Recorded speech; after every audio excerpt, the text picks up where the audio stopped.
السلام عليكم ورحمة الله وبركاته. اليوم جبت لكم وصفة البغرير، وصفة ناجحة، يجي خفيف مثقب، والبنة ما نحكي لكمش.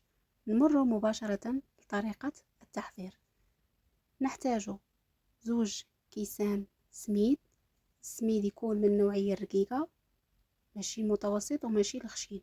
نضيف له كاس فرينة، مغرف كبيرة سكر، زوج مغارف صغار ممسوحين نتاع خمارة، نص مغرف صغيرة نتاع ملح، ونضيفو 4 كيسان ماء، 4 كيسان نتاع الماء، والكاس نفسه اللي عبرنا به السميد والفارينة.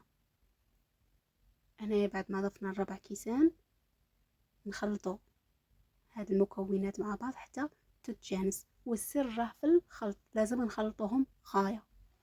نضيفو له زوج خميرة كيميائية ونخلطو هاد الخميرة حتى تتجانس مع المكونات الأخرى.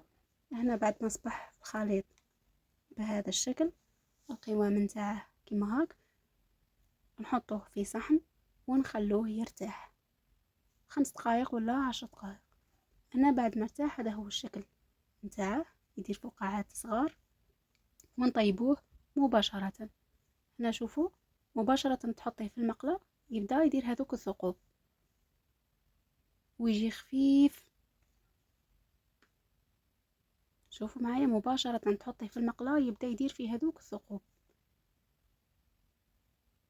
إذن وهذا هو الشكل النهائي نتاعه. كما قلت لكم يجي مثقب وبنته شابة.